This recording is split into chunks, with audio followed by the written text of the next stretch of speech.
ինչ իրավիճակի կան արդյոք դպրոցներ, որոնք այս վիճակով պայմանավորված անցել են հեռավար ուսուցման։ Տեսեք, ունենք ակտիվացում սուրշնչական վարակների մասով, թե ամբուլատոր օղակում դիմելիության եւ թե հիվանդանոցային, իհարկե մեր հսկողության տակ է եւ ամենօրյա մոնիտորինգ ենք իրականացնում, թե դուրս գրված, թե նոր դեպքերի մասով։ Իհարկե մենք աշխատում ենք մեր կրթության գործընկերների հետ գործարկելու այս մեխանիզմը, որ այն դասարանները, որտեղ բացակայությունների թիվը 20%-ից ավել է, ապա նրանք հնարավորություն ունեն անցնելու հեռավար դասապատրաստման։ Պետք է նշեմ, որ ամենօրյա բացակայությունների թիվը եւս մենք իրար փոխանցում ենք եւ աշխատում ենք դպրոցների հետ։ Այս պահի իրավիճակով չեմ կարող ասել, քանի դասարան է անցել հեռավար կրթական պրոցեսի, բայց նորից եմ կրկնում, դասապրոցեսների հետ կապված որոշումները կայացվում են հիմնվելով իրավիճակի վրա եւ մենք այս պահին չունենք այն համաճարակային իրավիճակը, որ դիմենք ընդհանուր դասապրոցեսի կանգնեցմանը։ Հիմա սա սեզոնային է, ինչու՞ր է։ Այո, Ժորժան, անցյալ տարվա ինչպես գիտեք, Հայաստանի Հանրապետությունում եւ մասնավորապես Երևանում արդեն վտանգավորության շեմա հատել է, սա եւս է որոշ բժիշկների կարծիքով պայմանավորված կարող է։ Դե, տեսեք Ժորժան, սրանք տարբեր բաներ են։ Վիրուսային հիվանդությունները կապ չունեն օդի աղտոտվածության հետ։ Վիրուսային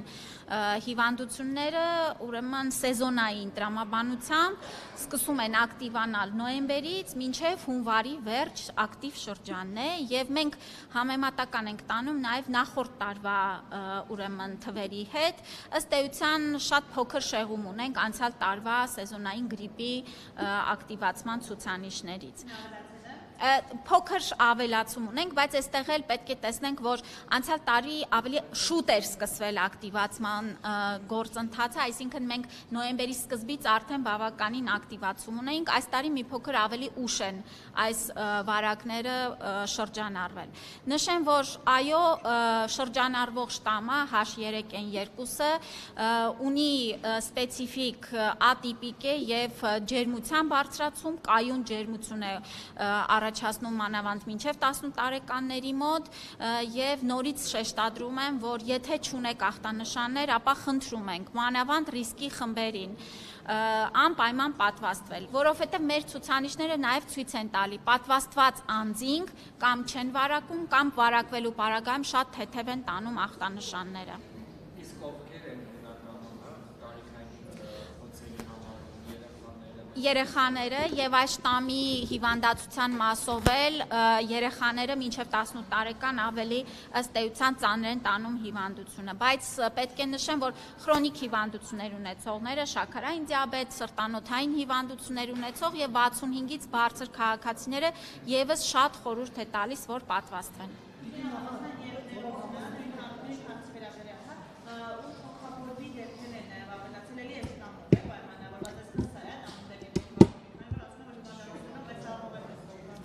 Թոքաբորբեր հանգեցնում է ոչ միայն այս շտամը, այլ շրջանառվում են նաև այլ վարակներ եւ այո, մենք դիտարկում ենք նաև հիվանդանոցային օղակում թոքաբորբերի ցուցանիշները, բայց որևէ այսպես ահագնացող կամ մտահոգություն առաջացնող պատկեր այս պահին չունենք։ Չընկնի ջարդվի։ Նախարար, իսկ տեղեկությունները ինչ որ սինգապուրյան, եթե չեմ սխալվում, վիրուս անդրադարձված, դա ինչ բանով է։ Դե ես շտամի անունն եմ հնչեցնում, չգիտեմ ինչ անուններ դրան հավելյալ տալիս են, շրջանառվում է H3N2 ատիպիկ գրիպը։ Չեմ լսել, որ դրա անունը սինգապուրյան են ասում, մեկ Հոնկոնգ էին ասում, հոնկոնգյան գրիպ։ Հա։ Դե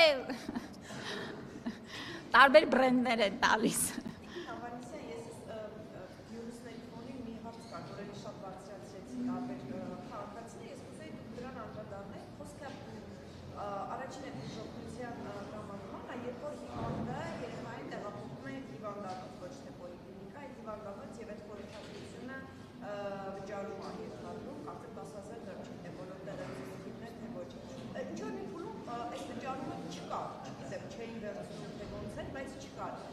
Ես որի դժգոհությունները շատ են, որ այդ դեպքում ինչպես ենք ասում, որ մինչև 18 տարեկանների բուժօգնությունը անվճար է։ Հնարավոր չէ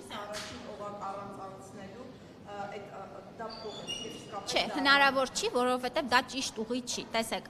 առաջնային օղակը իր դերը ունի եւ մարդը, եթե ցուցանիշներ չունի հոսպիտալացման կամ էմերջենսի ծառայության, ապա պետք է դիմի պոլիկլինիկական օղակում։ Եթե անձը շրջանցում է այս օղակը եւ ուղիղ գալիս է հիվանդանոց, արտահիվանդանոցային դեպքի համար, ապա դա համարվում է վճարովի խորհրդատվություն։ Եթե մենք այս բոլոր կանոնները չապահովենք, ուրեմն չենք ունենա բավարար արդյունքներ եւ կստացվի, որ մեր անգամ թեթև դեպքերը կգնան հիվանդանոց, կծանրաբեռնեն հիվանդանոցները եւ ծանր դեպքերի սպասարկման համար խնդիրներ կունենանք։ Բայց այդ առաջին օղակից մինչև հասնել է, այնքան խնդիրներ առաջանում, ոչ թե Որևէ խնդիր չի առաջանում։ Տեսեք, պոլիկլինիկան ունի տեղի մինչև մի ուղեգիր տրամադրել դու հասնես հիվանդանոց։ Եթե ուրեմն երեխային մանկաբույժը